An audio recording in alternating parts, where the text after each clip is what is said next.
नाज़रीन अस्सलामु अलैकुम।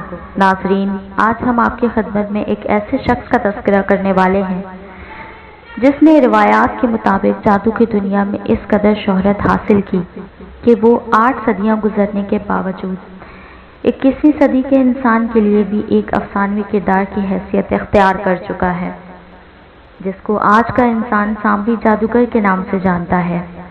ये शख्स कौन था? इसका असली नाम क्या था?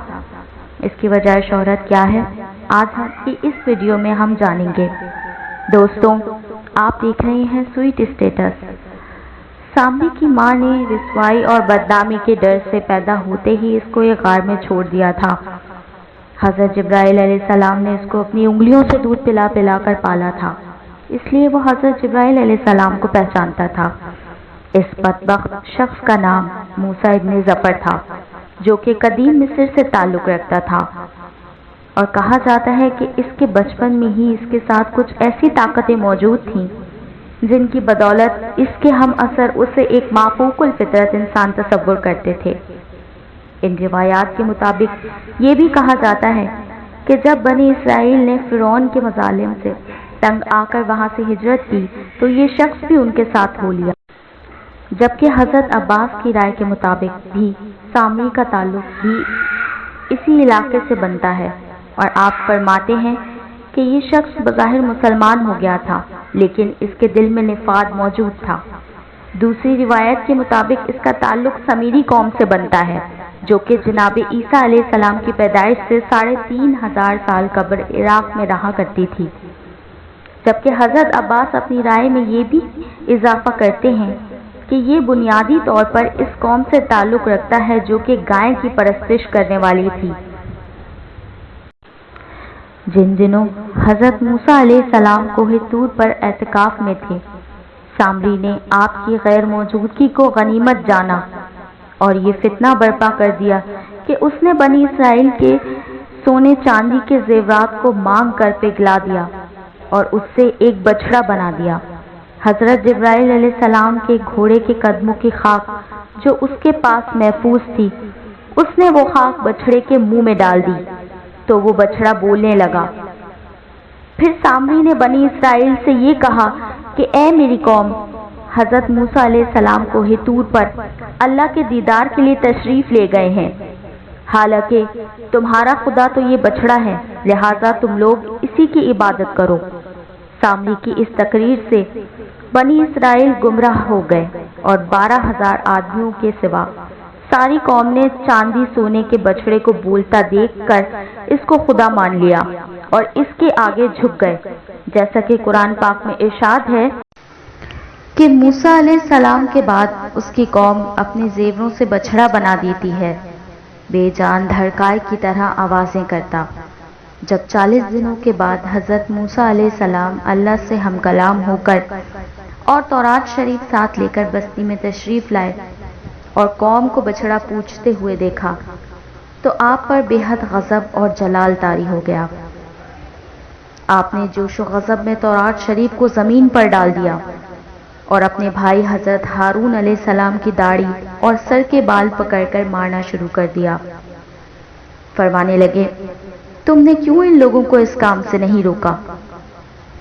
हारून अलैहिस्सलाम माजरत करने लगे और तमाम वाक़या सुनाया और अपनी बेबसी की भी वजाहत की। हज़रत हारून अलैहिस्सलाम की माजरत सुनकर हज़रत मूसा अलैहिस्सलाम का गुस्सा ठंडा पड़ गया। इसके बाद आपने अपने भाई हज़रत हारून अलैहिस्सलाम के लिए रहमत और मग़फ़िरत के लिए दुआ की। फिर आप अलैहिस्सलाम ने तहकीक के दौरान मालूम कर लिया कि सारा कसूर सामरी का है। हज़रत मूसा अलैहिस्सलाम ने फरमाया, तेरे लिए ये सज़ा है कि तू ज़िंदगी भर ये कहता फिरे कि कोई मुझे हाथ ना लगाए, वरना वो भी अजाब में गिरफ्तार हो जाएगा, और तेरे लिए एक मियाद मुकर्रर है, इसके खिलाफ ना होगा। हज़रत मूसा अलैहिस्सलाम ने फरमाया, जा तेरी ये सज़ा है, तू कहता फिरे कि कोई मुझे हाथ ना लगाए। सामरी जादूगर जंगल में चला गया और यही पुकारता, कोई मुझे हाथ ना लगाए, क्योंकि अगर उसको कोई हाथ लगाता तो दोनों को बुखार हो जाता। इसी तरह जिल्लत की जिंदगी में जंगल में ही वासिल जहन्नुम हो गया। حضرت موسیٰ علیہ السلام سامری کو سزا سنا چکے تھے تو وہ بچھڑے کی طرف متوجہ ہوئے، اس کو جلایا اور اس کی راکھ کو پانی میں بہا دیا۔ قرآن پاک میں ارشاد باری تعالیٰ ہے، اور تو اپنے معبود کو دیکھ جس کی پوجا پر تو جی بیٹھا تھا، یقیناً ہم اس کو جلائیں گے، پھر اس کی راکھ کو دریا میں بہا دیں گے۔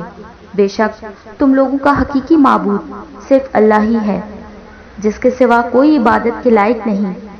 جس نے بھی اس دریا کا پانی پیا اس کا چہرہ زرد پڑ گیا۔ ایسے وہ سارے لوگ پہچانے گئے جنہوں نے بچھڑے کی پوجا کی تھی۔ اس وقت بنی اسرائیل کو یقین ہو گیا کہ ہم فتنے میں مبتلا ہو گئے تھے، اور سب کو اس جماعت پر محبت اور رشک ہونے لگا جس کی رائے حضرت ہارون علیہ السلام کے مطابق تھی، یعنی جنہوں نے بچھڑے کی پوجا کرنے سے انکار کر دیا تھا ان کے رنگ زرد نہیں پڑ گئے تھے، باقی جنہوں نے بچھڑے کی پوجا کی ان سب کے رنگ زرد پڑ گئے تھے، جس سے یہ معلوم ہو گیا کہ بچھڑے کی پوجا کرنے والے لوگ کون تھے۔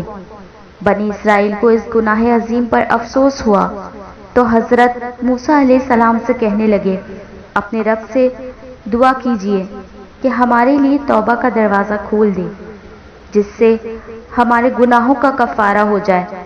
اس کے بعد اللہ تعالیٰ نے ان لوگوں کے لیے یہ سزا مقرر کی جن لوگوں نے بچھڑے کی پوجا کی تھی، ان کو ان لوگوں نے قتل کر دیا جنہوں نے بچھڑے کی پوجا سے انکار کر دیا تھا۔ ویڈیو اچھی لگے تو لائک ضرور کیجیے گا۔ اگر آپ میرے چینل پر نئے ہیں تو میرے چینل کو سبسکرائب کرنا نہ بھولیے گا، اور ساتھ ہی ساتھ گھنٹی کے آئیکن کو بھی پریس کر دیجیے گا تاکہ آنے والی ہر ویڈیو آپ تک سب سے پہلے پہنچے۔